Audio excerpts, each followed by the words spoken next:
Hello and welcome to a very special edition of the Hoop Form NBA podcast. Adam, I don't think it's unfair to say special edition because we're recording video for the first time on this podcast. So it is a very special edition of the show. As always, it's Ben Slikerman and Adam Elder in the building, ready to roll, ready to tackle all the news, action, and drama that this league provides us on a daily basis. We're so excited to be here. Before we get into everything, of course, stay tapped in with us across all social media platforms at the Dip Network. Stay engaged. Let us know what you think of the show. We're bringing you weekly content, so we want to hear your opinion. 5-star reviews. Leave those 5-star reviews wherever you listen. We love to hear it. I actually think I saw on Spotify we had like a 4.6. I'm like, who really? Out of 8 votes, who gave us a 4? I was like, Apple, we have decent. Apple, we show up a little bit better. Let's go ahead and keep this rolling here. We want to talk about current events. And in terms of current events, we're talking about basketball that was played last night. And with that being said, Adam Elder, is LA for winners? It just seems like it's a winning state at this point because both teams grab a dub last night in the in-season tournament, IST Fridays, so to speak. LeBron and the Lakers defeat the Blazers 107-95. LeBron 35-5-9. AD 16-14-2. 14 boards. Double-double in this house. Yeah. I mean, that's just big body shit. Lakers defeat a team they absolutely should be beating, and they move to a 3-0 in the IST. 3-0, too easy. Watch them go and win this shit. That is the funniest part of this season because they're still like what 7-6, like they're barely above 500, but they're 3-0 in the in-season tournament. But they also did play the Blazers last night, which is a pretty pillowish game. And then LeBron, you know what's sad about LeBron is that when he ran away on camera, they did like a zoom up on like for him from behind after he hit that 3. They did a zoom in on his hand and then went up to his head. It was just like, God, LeBron looks old. You're just like, you actually realize that he does look old and he's still doing this. So the Lakers grab an easy win there that they should. Again, 107-95. Moving on to a game that I think we're both really interested in talking about, Adam. Clippers defeat the Rockets 106-100. What a shit show. What a shit show, first off. The big 3 of LA, of the Clippers, of the Clips, as they are now known as. Looking like a knockoff Wizards jersey of like the Gilbert Arenas era. Looking like a mid attempt at something rebrand in general. Rebrand. The big 3 combines for 73 points, though. Kawhi Leonard, 26-8-2. Harden, 24-9-7. PG, 23-8-3. Russ, though, not part of the big 3 now. Now coming off the bench. Russell Westbrook, self-imposed 3-2. Well, I think it's just, it was only a matter of time, but the fact of the matter is he approached the front office and said, I'm ready to come off the bench for this team. I think that's PR. I wondered that too. That's PR. Yeah. They're doing that to make Russ look better. And I'm not saying that he's sitting there kicking and screaming about it. I'm not going to act like he's probably extremely happy about it. Because let's be honest, this team was actually really good and was looking like one of the best offenses in the league when it was just Russ running with PG and Kawhi. And Harden wasn't there pre-trade. Now, granted, that was very, very small sample size. And this right now is still technically small sample size when you really look at it. So it is easy to bring the hammer down on them. But I don't think that should take away from bringing the hammer down on them at the same time. Like, I think we still have just as much right to be talking shit about them. Even in this win, like you said, this was a shit show. Tari Eason was balling on these dudes. We were talking pre-pod. Tari Eason had a head chop on Tice. Tice comes in immediately available to play for the Clippers, and this is what his first game was in Houston. He just is an absolute punching bag. It just, it was just so messy from the outside because, one, Dillon Brooks' revenge tour is a real thing this year.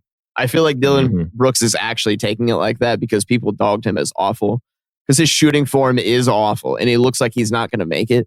but he's actually a decent shooter and a very good defender.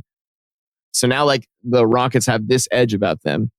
They have Ime Udoka coming back. And I mean, all this does is prove that he was actually an elite coach. Like, Boston is completely different from what they were from that finals run.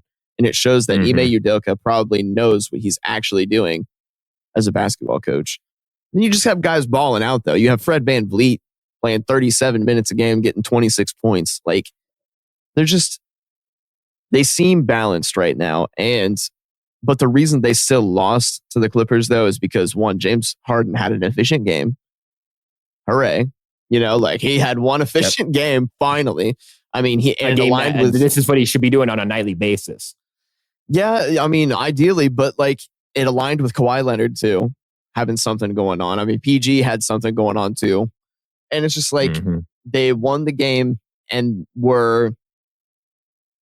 they just knew how to navigate that situation better than the Rockets, who are still in the building process and have a lot of young guys. So, like, you can just find yourself scoring points at the end of a game because it's that situation, you know.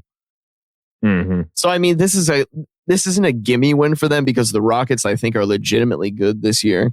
Like, they're legitimately above average. But I don't know.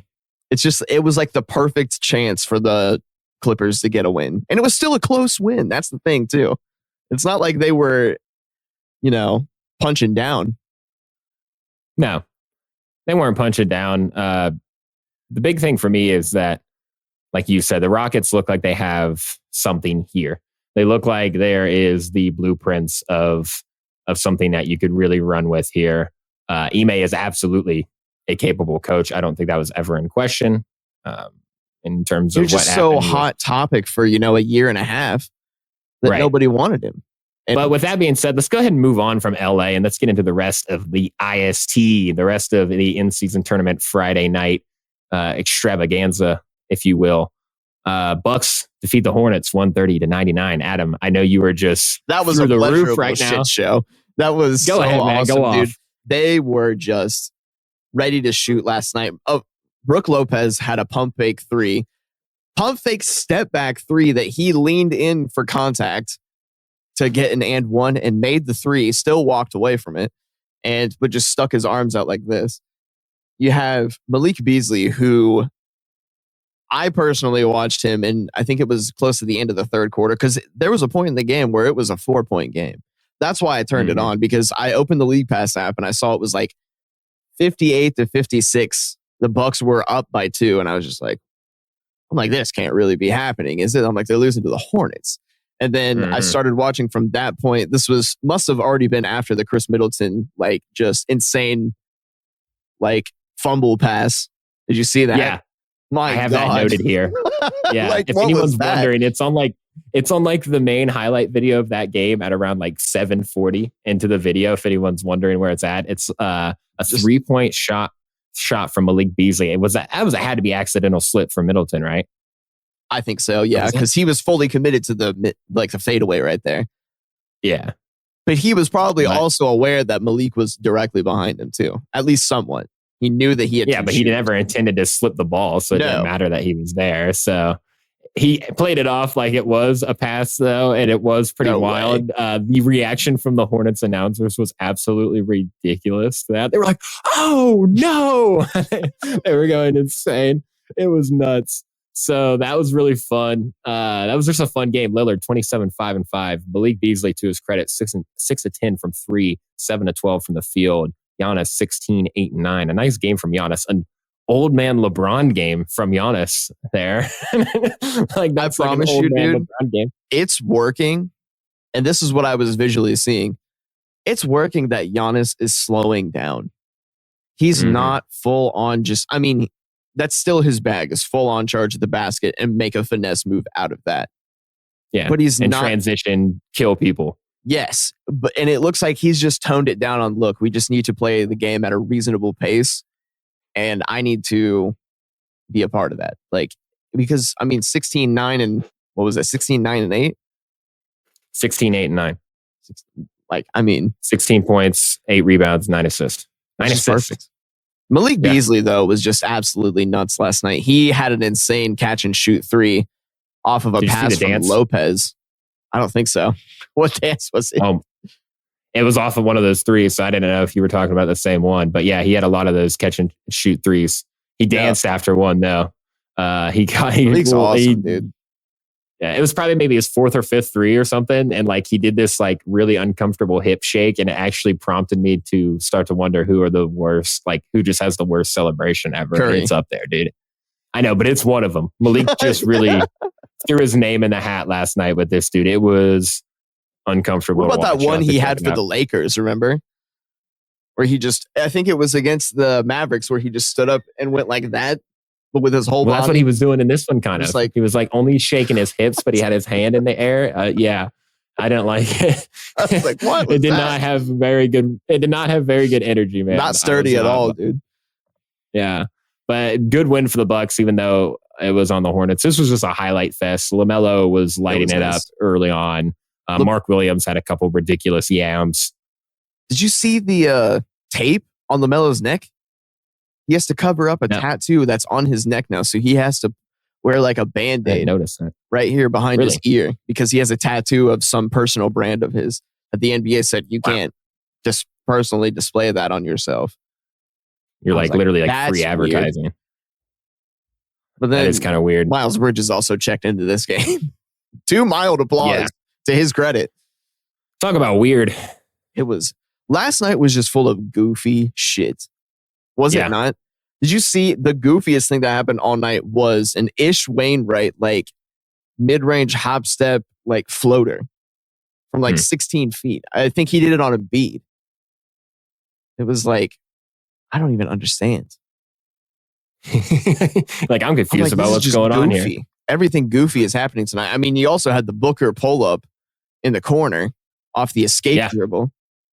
What was that? Yeah, so that game, the Suns grab a win, 131-128 on the Jazz. You were hyped to see what you were seeing from Booker there. 24, 4, and 15. 15 assists. That's not point book. Point book.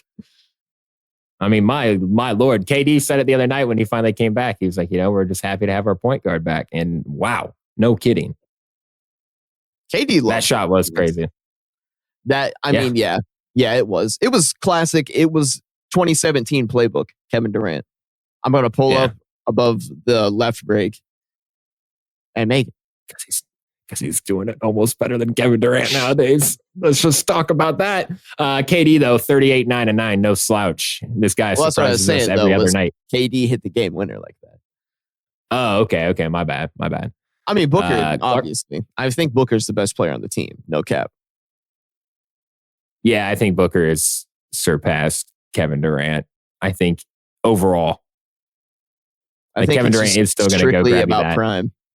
I don't know. I feel like we've been shading KD hard this season, dude. And we're like 9.5 games in, 11, 12 games. Like, and then he rips one off like this. Yeah, I know.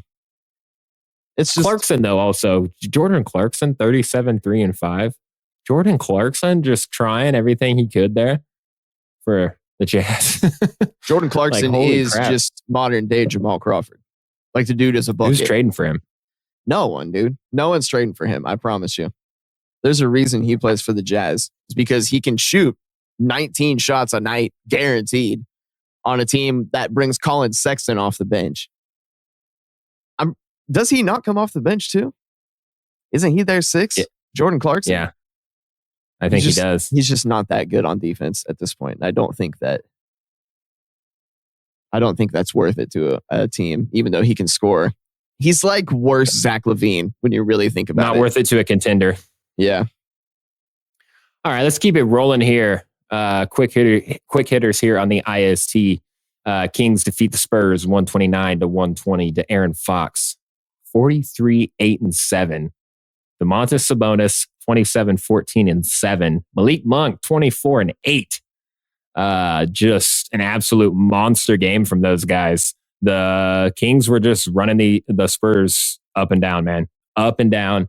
It was fast. They're super quick, as everyone knows. De'Aaron Fox with 43 just lit them up.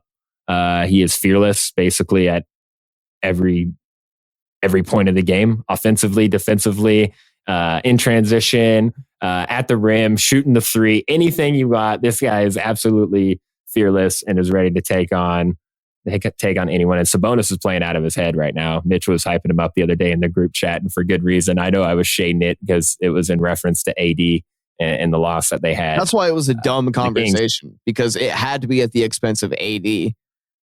Yeah, I know. That's what fired me up. But I mean, to Sabonis' credit, man, he is playing out of his head, right? 27, 14, and 7. I mean, that's a big game. Big beef territory. Yeah. It is nice. You put Wemby in his place. Wemby had a couple of nice plays in this game, though, a couple of nice lobs. I just feel like all this year is telling me about the Kings so far is that De'Aaron Fox is all in every bit of the reason that they are as good as they are. Yeah. Like, absolutely. It's not Mike Brown.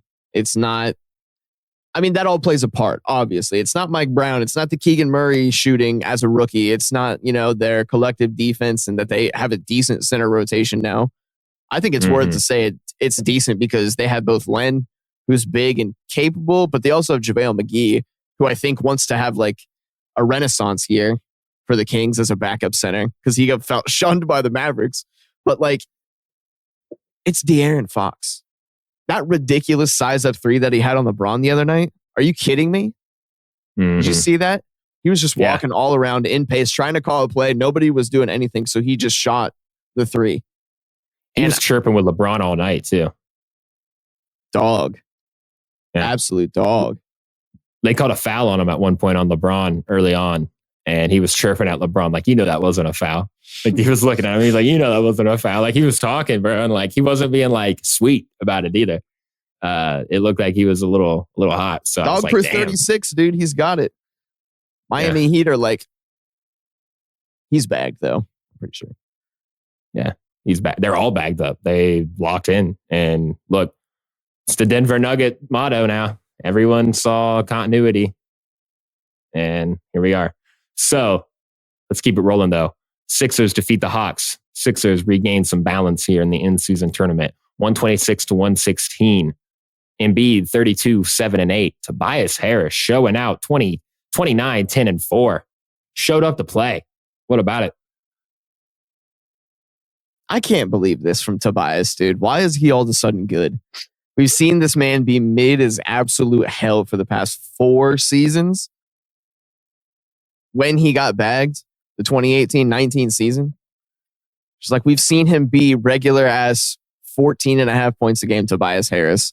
And now all of a sudden he's starting this season off. He's probably averaging close to 19 or 20 a game. Yeah, let's check it out here. It's just the kind of role that he's on. He all of a sudden just looks like a very competent catch and shoot shooter again, too. Like he's able to just catch it. Like I just remember the past at least 3 seasons in Philadelphia, he looks like a completely unconfident catch and shoot guy. Like, but the now he's clean right now. 26 and 2, 57 from the field, 39 from 3, 89 from the line. Are you kidding me, dude? All of a sudden, this guy is a perfect like offensive wing.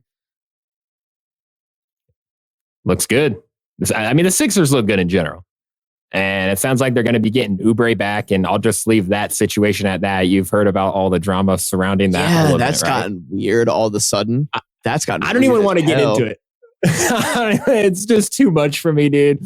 I don't even want to really talk about that part, but they're going to get Oubre back. Maxey is out of his mind. They need to make the smart trade. I heard an argument for Zach LaVine in terms of offense, but I don't like the Zach LaVine trade overall. I think it does too much to your wing depth. It's going to clear out your wing depth too much. They need to make a smart trade with the wing depth now for one wing. That's what they need to do. They need to turn their depth and yeah, I think so. Rather than like turn it into a guard who can't really defend. That's just my opinion. They have who's their forwards off the bench? It's Covington, it's Batum, it's Korkmaz, it's they still got House, Melton. Daniel House. Dude, looking at that from the outside, I'm like, is that not a decent group of role players?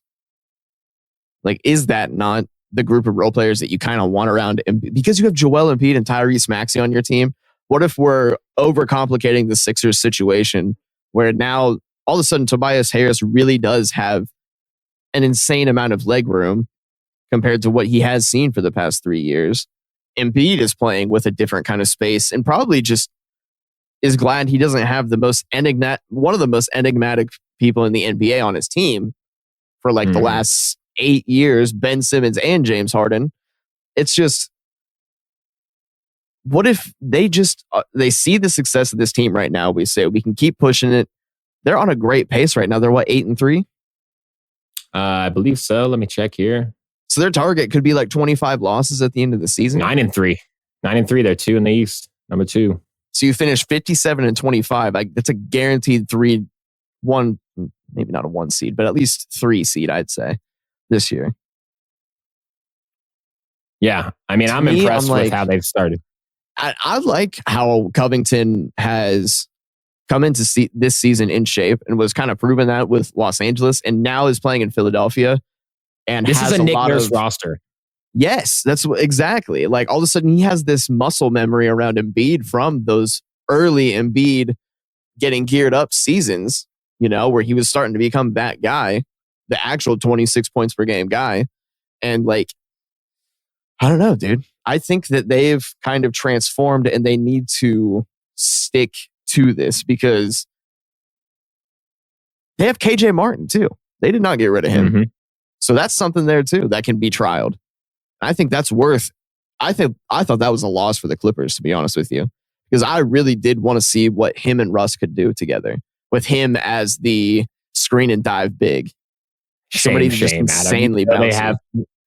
They have no interest in KJ Martin and Russell Westbrook connections when James Harden was on the loose. They had no hard feelings there. They only cared about Terrence Mann.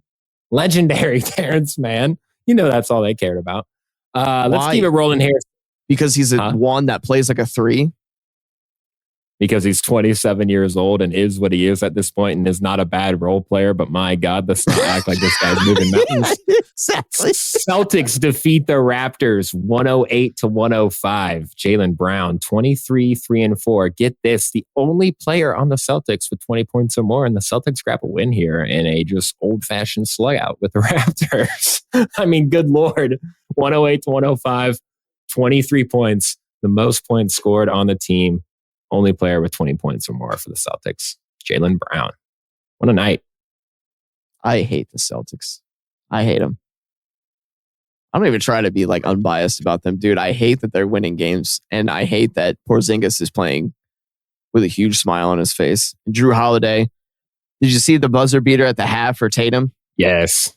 Holiday hit the insane. At first, he started with a quick hesitation, then hit the spin move into the lane to Derek White under the basket. White just felt unconscious at this point. He wasn't even looking at the rim. He just wanted to pass, and he saw Tatum and just flung it right back out.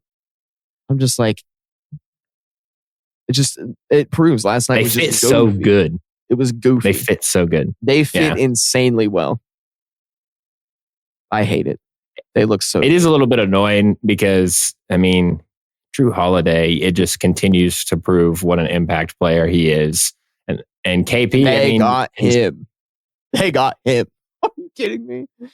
And KP is having a huge turnaround. He just fits seamlessly, it feels like, with this system that Mazzulla wants to run. So, I mean, shouts out to the Celtics. Everyone's pegging him as the chip, or at least getting to the finals. I don't know. We'll see. We'll see what happens. I think it's a tall order because these guys have knocked on the door before, and they seem to kind of shy away at the biggest moment. But look, everyone has a breakthrough once in a while, so we'll see. But the Celtics grab a dub here with some low numbers, but they do it as a committee here and grab the win. Cavs defeat the Pistons 108-100. Darius Garland 28-3-3. Max Strus 18-7-3. Evan Mobley 18-10-5. Good win for the Cavs there. Strus playing well. Seems to really impact this team positively. It was a messy when game, he's on. But for like way different reasons. Yeah. Did you see any of the highlights from that? Mobley got the walk-up dunk because Ivy literally turned his back on Mobley and he just had a clear path to the lane. So he just walked. This is like a game from Mobley where I'm like, if you could just do this every night and maybe kick that up to like 22 a game, because then you're like rocking Bam numbers. Exactly. Yeah, I think you're approaching the same footing as Bam because of what he can be on offense. Exactly. Yeah. Good one for the Cavs there. Pistons, rough. Just rough. They're very bad. They're so bad. Actually, I did put something down in my notes, and I felt like this was harsh, but I feel like it has to be said. Is James Wiseman the worst player in the NBA? He's got to be up there, right? I think he's at least in the bottom 5, dude, because I watched this guy play, and I'm like, he looks like he never even was. It's just Christian Wood level. It's like the most ignorant version of Christian Wood. Yeah. Like he cares even less. I actually enjoy seeing him catch inlet passes where it's kind of like, okay, James, you're supposed to catch this and probably bounce it back out because there's an open man in the wing here, or there's a man above the break that you could switch it back out to as well. And I'm like, he's going to turn this into a 5-second post up where he awfully throws it up at the rim, makes a loud noise, and then tries to get like an and one off of his putback. And then all of a sudden the ball is 25 feet ahead of him in transition and he's still standing there. And I'm like every time. Yeah. It's disappointing. It never changes. It seems like it only, it gets worse even maybe. So yeah, tough run for the Pistons. They do have Asar Thompson though, and he seems to be pretty legit. Obviously needs a jumper as well. And that hopefully covers for the misfire that Cade Cunningham might be. A little hot, maybe. A little hot, but we'll throw it out there. I thought he was going to catch some shade in that sentence there with some Cade Cunningham. Is he that good? So there we go. We'll keep that moving here. Pelicans defeat the Nuggets. Big win for the Pelicans, 115-110. Zion Williamson, 26-4-6. Brandon Ingram, 21-3-8. Jonas Valanciunas, 22-8-3. Big win here for the Pelicans in the in-season tournament. And yeah, beating the reigning defending champs, who were obviously right there with them for most of this game and were playing like they should. They just fall short here. Zion's bought in, finally. It's been hard for him to buy in, but he's bought in. Apparently. A week ago, it was hard. Yeah. Just weird energy as usual from this guy. I know. And he turns around and does this in a win. But then he does this in a win. And you don't even know what to do with it. Like, all right, let's keep it moving. Magic defeat the Bulls 103-97. Franz 21-4-2. Again, the only player on the Magic with 20 points or more. So interesting there. The tough thing here for the Bulls, Zach LaVine 34, DeMar DeRozan 23, combining for 57 points and a loss. Just signaling more and more. These guys have got their bags packed. Yeah, I think they're both ready. For good they've reason. Had that discussion, right? I mean, if they've had it with LaVine, they've had it with DeMar. They're like, we'll find a trade destination for you. I bet that's what that players only meeting was at the beginning of the season. Zach LaVine was like, look, guys, I'm out. Like, I'm playing for the team, but they're going to try to find a trade for me. And DeMar's like, I also will join the same. And if we can both just ride the fucking train to LA, we might as well. DeRozan to the Clippers and LaVine to the Lakers. Let's just I would actually die if that happened. Physically and mentally die if DeMar DeRozan was traded to the Clippers for like Russ. I don't even know, dude. I don't know. Russ and DeRozan off the bench. Russ and DeRozan off the bench. Let's keep it rolling. Suns defeat the... we already talked about that one. Cool. All right. We can cut there. I'll cut that out and we'll move right into sign or trade here. So that wraps it for the in-season tournament Friday night extravaganza. Adam, let's go ahead and get to the main event of the evening here for this show. It's a segment we both love a lot. This is a trademark. This is a staple on this podcast, and it's great to be doing it here for the first time on video. Signer trade. It's an early season edition for the 23-24 season. So for those that don't know, this is basically like buy or sell.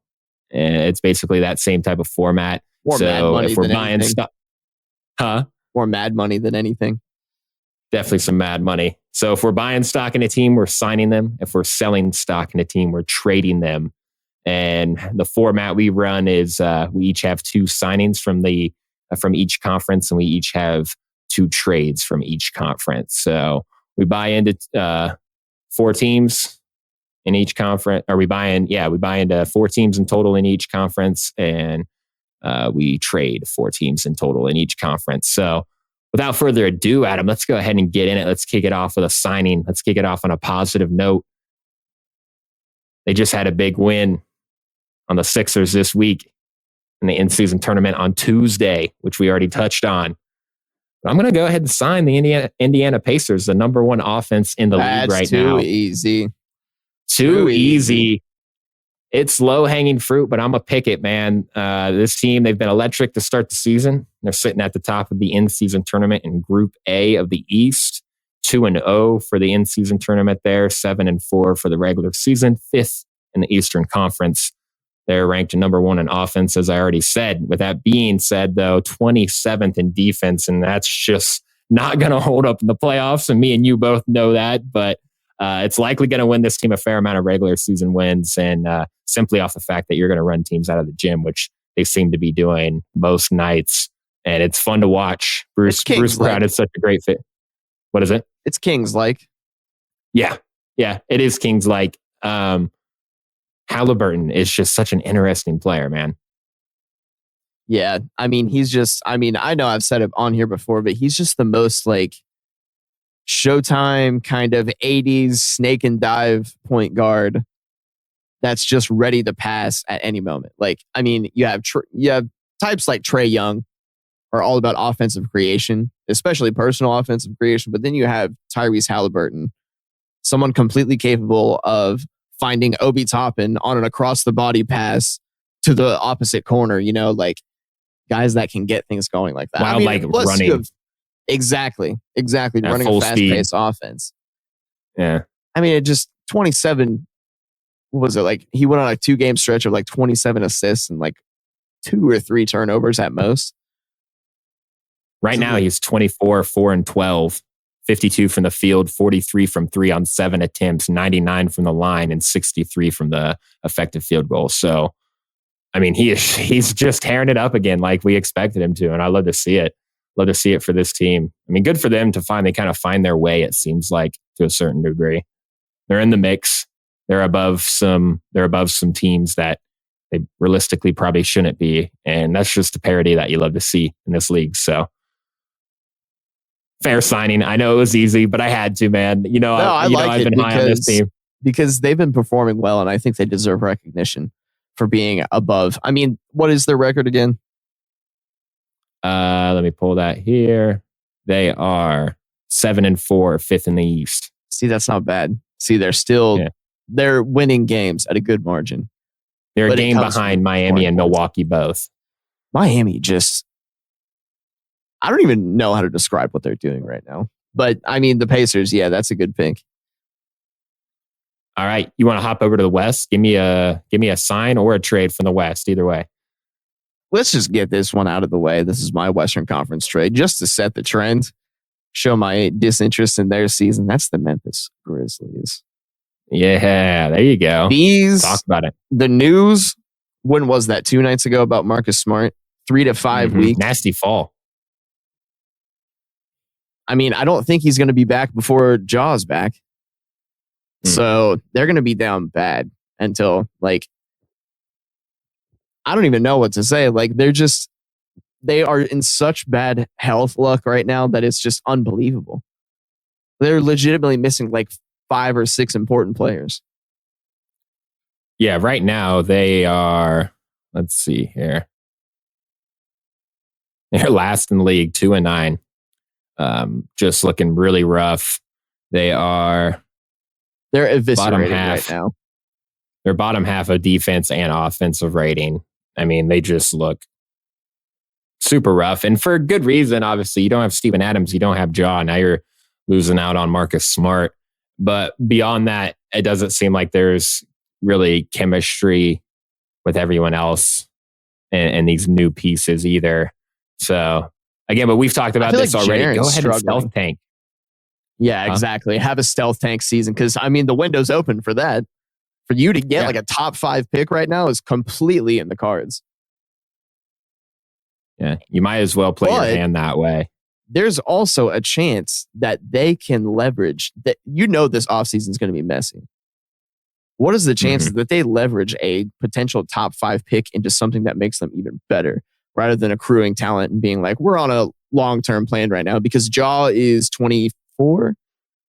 Jaren's 23 or 24. I don't know. Do you make a win now move with that core? If there's a win move out there, that it makes sense. I mean, like you said, it always seems to be that someone's available. So let's see how this postseason goes, and that'll probably answer that question for us. So we got a long ways to that. So let's keep it rolling here. I'm going to hop back to the East, but I'm going to keep it on a trade. So I am going to go ahead and trade. And these people these fans probably just won't be very happy with me.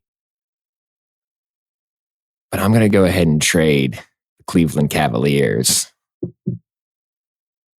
Really? And the reason being is some of the same deficiencies that we saw last year highlighted in the playoffs seem to creep up on them on a nightly basis still. And there's something about the Donovan Mitchell fit that still just does not connect, specifically between him and Darius Garland. It just doesn't seem like it's fully there. Talk about not being bought in, maybe. I'm still not convinced that Donovan Mitchell is bought in right now. They're 6-6 right now. They're sitting 8th in the East. And again, this is early, but we're a little over 10 games now. This is why we're starting to make some determinations here, because we're starting to see things from these teams, and you can start to see some patterns mildly. And for me, it's just the same patterns that we've seen before where they lack, and that's hustling, grabbing the boards, getting back on defense. I mean, it was things that they were basically beat up on against New York in the postseason last year seems to be following them. And Evan Mobley, like we were talking about before, had a great game the other night, but still needs to kick it up a notch and still needs to do it more consistently in order for this team to really achieve what they want to achieve.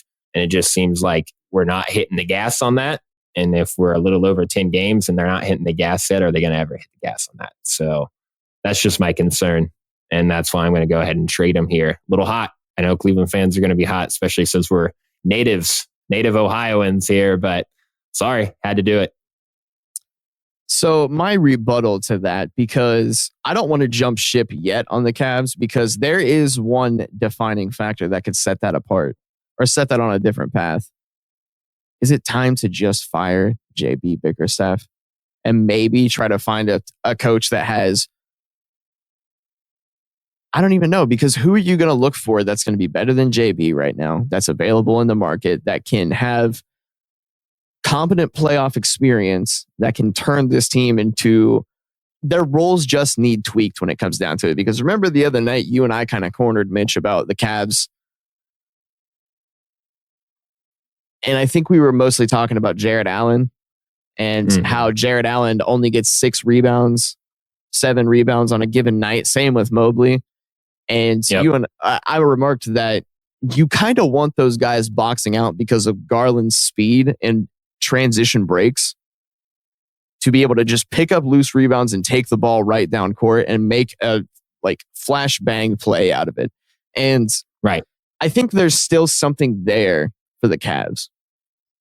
And that makes me really wonder, does there just need to be a different offensive mind in here that's going to really be like, look, guys, we can be a great half-court team.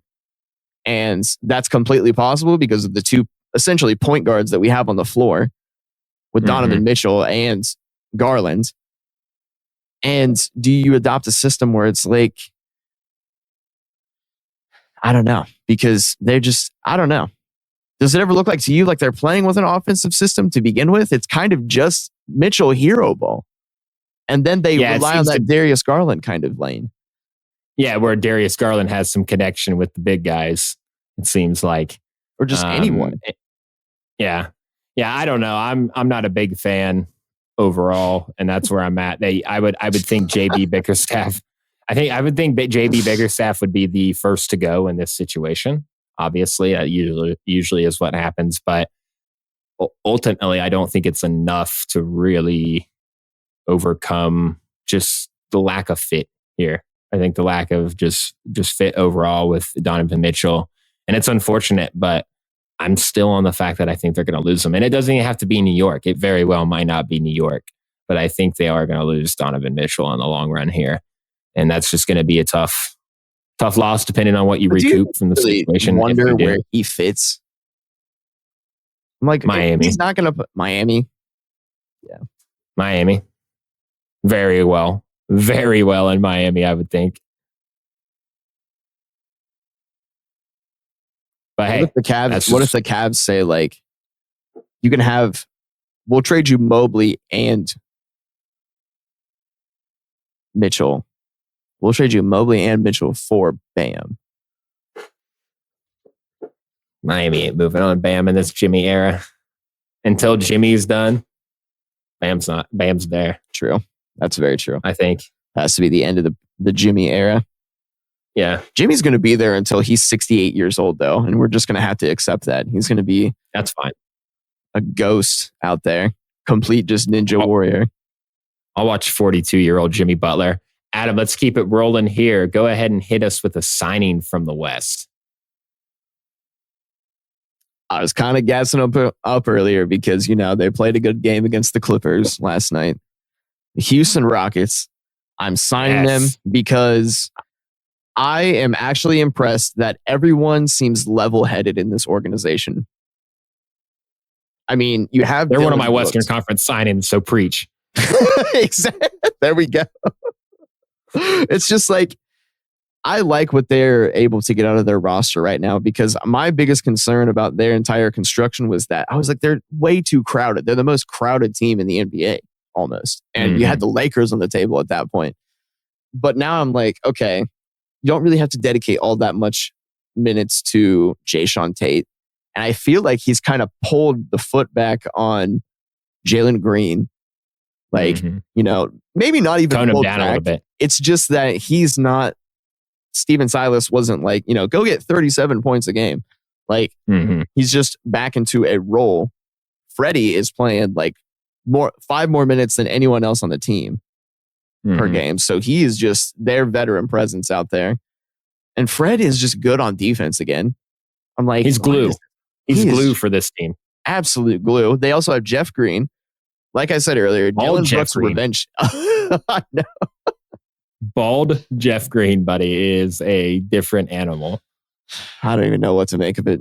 It's just, this NBA season is out of control so far, dude. It's out of control. He was playing small ball 5 minutes for him last night, and I'm like, Houston just loves this man as their small ball 5 and always has. Ime Udoka loves this man. Yeah. Remember, he tore it up with them in Brooklyn. Exactly. That's where Uncle Jeff was kind of born, was Brooklyn. Yeah. People started calling him Uncle Jeff after that. That was a vibe. They are my signing, though. Yeah, I have them as a signing here in the West as well. And it's funny because they're like 6-4 right now. They're 6th in the West, which isn't like crazy and everything's a cluster. It's early, yada, yada, yada. But they're above the Lakers, the Suns, the Warriors, the Clippers. They're above giants of the Western Conference, as you would, if you would. And to me, it's kind of hilarious, and it's a testament to how hard these guys are playing. How much of a glue player Freddie VanVleet really is, how good of a coach Ime Udoka really is. They're young, they're exciting, and last night they had that hard-fought battle against the Clippers, and although it ended in the loss, in a fourth quarter that ultimately got away from them there, I feel like, which shows their volatility. You can still see the blueprint of a core here that could lead to things for this organization, and that's a big turnaround because they were supposed to have a quick turnaround post-Harden. That was kind of the the vibe, and it was almost looking like might not really be getting there. You might not be competing as quick as you want to be, but I mean, there's a name that hasn't been said this entire time talking about the Rockets, both stints. Alperen Şengün. Oh my God. This guy all of a sudden playing like great defense, like extreme hustle defense. I'm like, no way.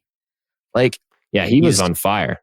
He's the leader in assists for the team too. I think he's at like 5.7. Like 5.8, yeah. 19, 8 and 5. He's playing great. Last 5 I love it. Here. Let's see. Last night let me grab.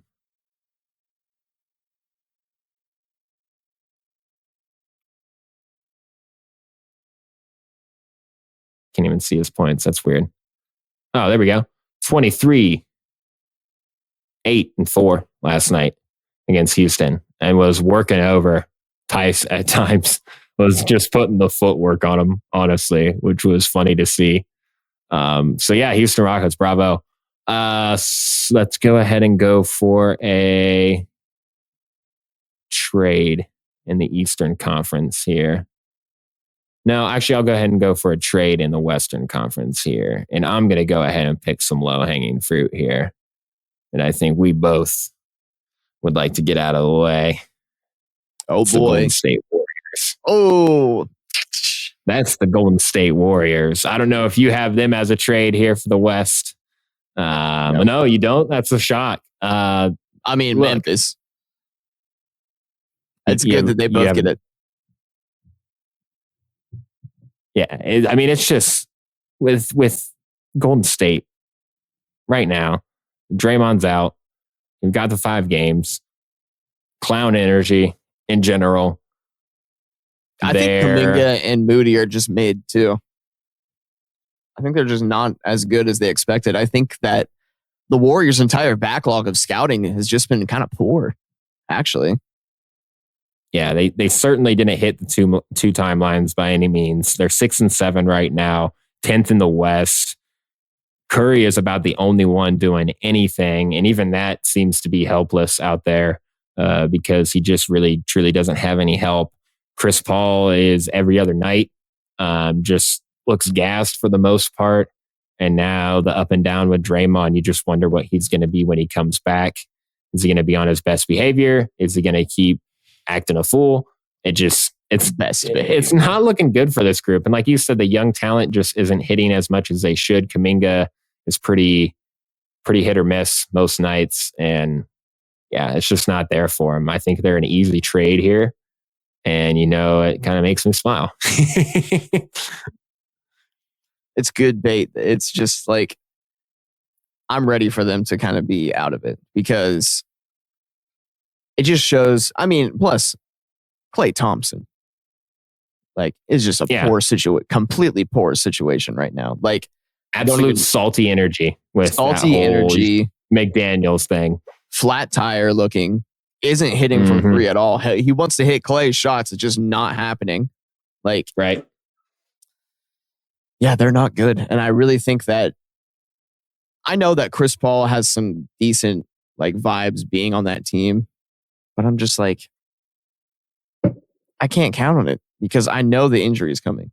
I know either the end of season injury or the playoff injury is coming. On cue, yeah. I mean, maybe that's why Pajemski. It'll be a calf or a hamstring. Like, he looks okay. So maybe they're trying to gear him up to be able to play some more minutes. Like, I don't know. It's just absolutely. They look like a deflated balloon this year. They lack identity for sure. And that's just gonna Wiggins catch up to uninterested. Really completely dejected and reinforced by multiple people now that I've heard say the same thing as me, basically right around the same time that I did. I mean, this guy just looks dejected. He's on a slump that you wouldn't believe.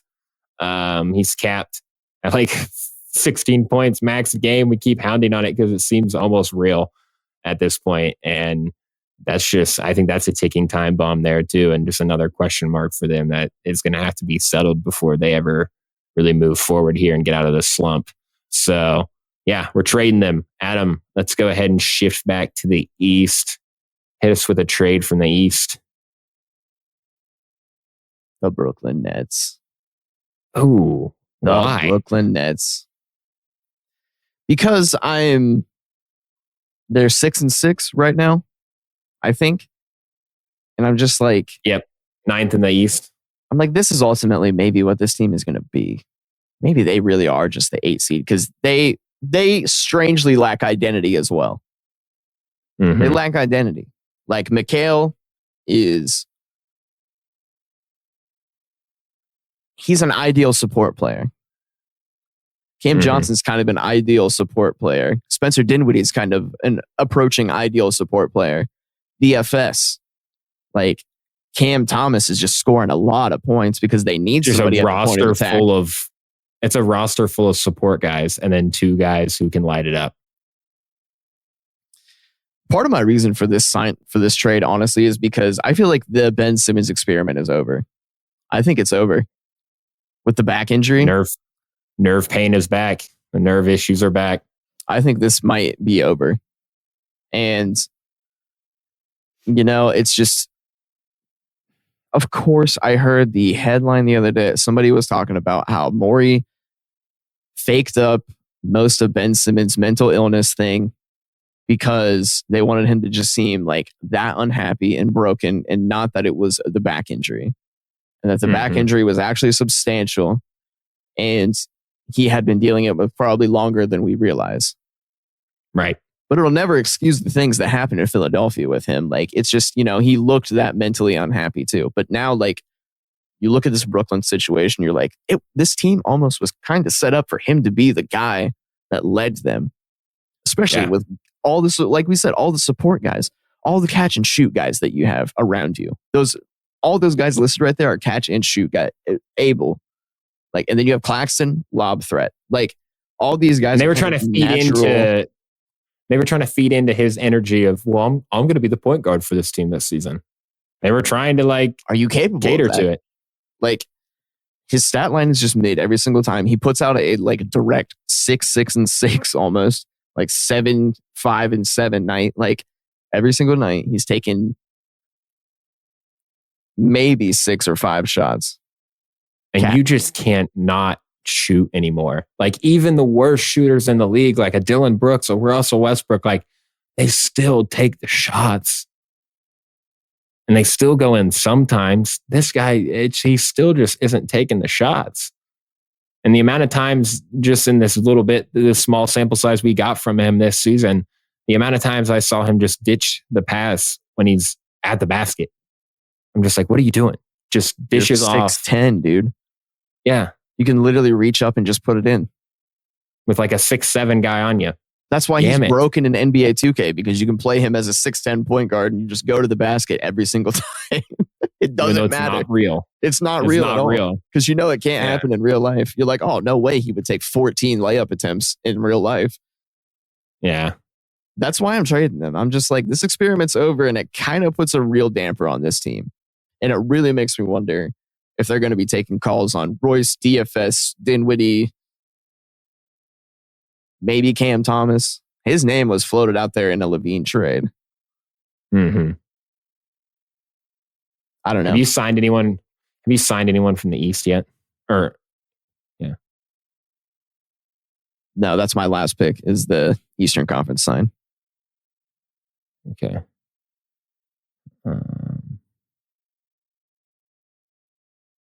You don't have 2 from each?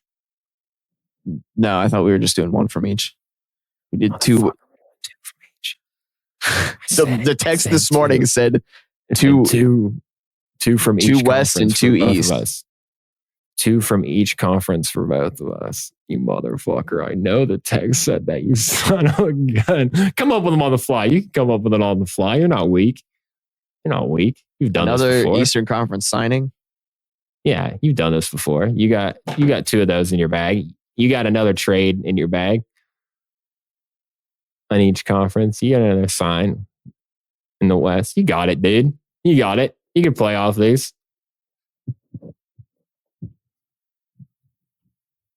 And one of them you might just buy in. You might just buy into something I have, dude. Why don't we'll just run this one and then we'll do the others that you have. We just respond that way. Because we've already agreed on one anyway, so that kind of validated one. That's what I'm saying. You can just throw an extra one in there. Hang on, let me check something. 57. Okay. Okay. You were on a Western Conference signing, right? Or an Eastern Conference signing? Well, I was talking about my trade, the Nets. Yeah, but so I was going to shift to the Eastern Conference sign, which I mean I have. That's next. Oh shit! Yeah, but I need to go. I need to throw one. All right, I'm going to go ahead and throw out another Eastern Conference signing here. The Orlando Magic, right now in the 6th seed after 10 plus games, and to me that's an achievement for this team. It is, and albeit they're only 7-5, but to be above teams like the Cavs, Knicks, and Hawks, I think it's a great start to the season. Yeah, I mean, kind of similar in the same way that we put the Houston Rockets up here. I think it's a great start to the season for a young team, and Paolo seems to kind of be getting more comfortable out here after like 10 or so games. The team seems to really lack a true leader at the guard position, and I think that's going to be their downfall. Their guard rotation's just weird. Cole Anthony, Markelle Fultz, Anthony. Not true point guards. Yeah, it's just messy. And I think that is gonna bite them down the road. But I think it's a hole that's going to need to be plugged. But they're still competing. Franz continues to impress, and I just like to see them on a nightly basis. They're a fun league pass watch. So I'm gonna go ahead and sign them here. My 2 signings in the East are absolutely just young, fun teams, man. I'm just league pass energy this year. Just total league pass energy this year. Let's go ahead and keep it rolling here. You want to throw out an Eastern Conference signing there? The easy one was the Milwaukee Bucks. Because fanboy. I think that last night was a very important win for them. Like, I think that they needed a win like that where they just felt completely confident in all stages of the game. Mm-hmm. Damian Lillard, I mean, it was within a 4-point game, and then it felt like they just went on like a 23-2 run against the Hornets. Clearly separated themselves, because it was like I blinked and it was 79-53 or something like that. I was just like the Bucks just went on that insane run, and like everyone is hitting. Malik was hitting. I think Malik and Dame are going to be like this underrated run of guys that can just absolutely shoot the lights out and become a good offensive option in the regular season. Mm-hmm. Regular season. I mean, it's going to take some beefing up and getting Jay Crowder back and healthy again, of course. But last night was a good win for them. And they seem to be, like I said, Giannis is less invested in putting his head down and taking over a decent portion of like the half court offense by just barrel rolling around until he finds something. And then Dame has to stand there and be ready for the catch and shoot. But they showed more. What scares me the most about them is their lack of wing depth, man. Because Malik, they keep trying to like sell as this like wing, but he just cannot defend on that at that level that you need him to from those positions. And I think that's really what's hurting them overall in terms of a playoff perspective. And yeah, like you said, it's going to work for the regular season, but the Dame Malik maybe connection there. You're hoping you get Crowder back healthy, but that's just, or is he out for the season or? No, he's like 6 to 8 weeks. So it'll be past the beginning of the year. Yeah, that's a good chunk of time. And for a guy who's in the later stages of his career, that's not necessarily an easy situation. So yeah, I don't know. I get the signing here. They're coming off of a win there. I know you're a fanboy, so obviously you're going to go ahead and throw that out there, but I kind of have to push back against you there on that, to be honest with you. I'm not convinced yet. I think Middleton. They're still bad on there. Defense. Yeah, that's the thing, man. They just completely have lost their defensive identity, and that's honestly what won them a championship. And the offense also still isn't completely there. I know. Last night just showed that it's possible, though. because there can be a real connective tissue between Dame and Lopez and Dame and Beasley that exists that keeps Lopez them was cooking. really going. Yeah, I mean, Lopez can still cook, dude. That's what was always a good thing about this team's outlook in the offseason was that he's all of a sudden the fifth option and he's still a good offensive player. Like, they still have something going on. And I'm happy that they were just able to completely close out what should have been an easy game for them. And that gave me some confidence that they're still... And Middleton was just meh, too. Besides having the insane assist. I'm going to go ahead and throw out another signing here for the Western Conference. The Dallas Mavericks. Love to see this, Adam Elder. 9-3 right now. They're tied with the reigning defending champions, the Denver Nuggets. Luka is playing out of his mind right now. Let's go ahead and check out this stat line because you know it's just going to be absolutely impressive. 37-8 right now. He's 50 from the field, 42 from three, 76 from the line, an effective of 60% there. Honestly, I like this connection. I like this team overall. Derek Lively is a godsend blessing that I don't think many expected to see coming. I certainly have to eat crow there, and I'll continue to eat crow there, it seems. The one thing that holds me back here is their defensive rating. They're 24th in defensive rating in the league, and that's just not going to win a championship. That's from starting Kyrie and Luka, though. Like, it is, and it's also from these weird rotations that Jason Kidd still finds a way to put together sometimes. Loves Tim Hardaway Jr. Yeah.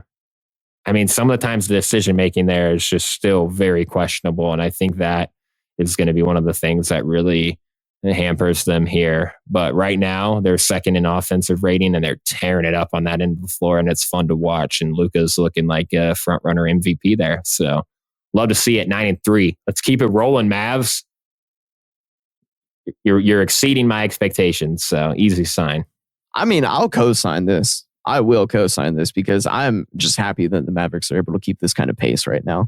Like, I'm glad that they are just winning games and, you know, winning tough games too. Like, they are keeping up with the Nuggets. It's going to be nice to see what can actually happen if they can keep this pace, take it into the postseason, and then have guys that can legitimately finish games between Luka and Kyrie. They will finish the game. You can guarantee that.